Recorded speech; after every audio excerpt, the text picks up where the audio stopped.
screaming and running for cover in shock as the explosion happens right in front of them, debris flying through the air as streets turn to fire. And tonight we're learning that jet was on a medical mission with a pediatric patient and medical personnel on board.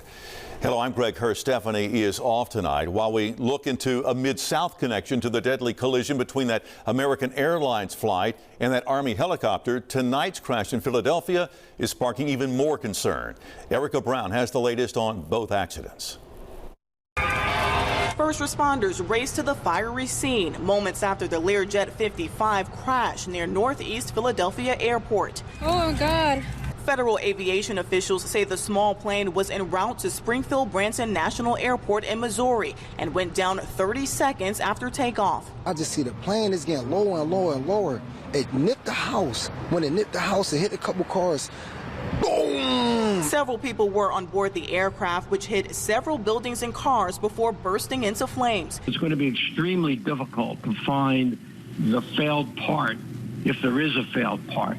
Injuries on the ground were also reported. We're urging you to please stay away from the scene. Here at Reagan National Airport, coordinated operations are still underway as investigators probe the cause of Wednesday's deadly mid-air collision. NTSB investigators recovered the black box data recorder from the U.S. military Black Hawk helicopter intact Friday while scouring the icy Potomac River. We have a high level of confidence that we will be able to have a full extraction. The breakthrough came just a day after officials located the flight data recorder from the American Airlines plane in good condition. The jet's cockpit voice recorder was also found. We found that it had water intrusion. That is not uncommon. Recovery teams are still trying to reach more than 20 people who perished when the two aircraft collided Wednesday. Navy barges are en route to the crash site near D.C. to help salvage debris. Erica Brown, CBS News, Reagan National Airport.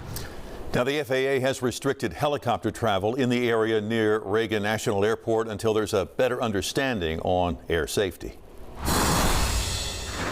I'm trying to, in my mind, think back to all of the good times that we had. And even though it was so long ago, like, you know, it's just tough. It is tough. Only on News Channel 3, you just heard from the childhood friend of a former Memphian who tragically was aboard that ill-fated American Airlines jet that collided with the Black Hawk helicopter in Washington, D.C. Tonight, Dave Elkin says while his friend will certainly be missed, his memory will live on. Our Brian Didlake has that story. I've actually been thinking a lot about all the, like, I can still picture, you know, his house and where his bedroom was and where his brother's room was. Dave Elkin says he has nothing but good memories of his childhood friend, Casey Crafton. Crafton, one of the 64 souls killed earlier this week after a military Black Hawk helicopter collided with an American Airlines jet midair over Washington's Potomac River. And I got a phone call and they were saying, you know, it was my mom. She was like, I have to tell you something. Casey was on the plane that crashed. And I was like, that can't be real. That can't be true. Unfortunately, it was. Elkin says he first met Crafton in elementary school here at Central Baptist School in Northwest Memphis. Elkin says he and another student were close friends with Crafton.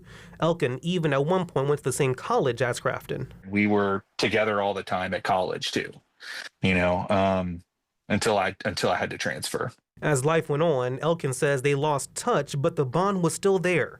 Crafton eventually moving to Connecticut, Elkin to South Carolina. But in 2014, they were reunited. Yeah, I was working for ServiceMaster at the time, and I had to travel up to Connecticut and Rhode Island, and I was able to message him on Facebook and get together. When we say Casey is, how would you finish that sentence? He's real. Like, he was always just a real person. You know, he told it like it was. He wasn't a fake person. While still reaching out to family, Elkin leaves this message. He'll be missed, and his memory will live on no matter what. In Northwest Memphis, Brian Didlake, WREG, Channel 3.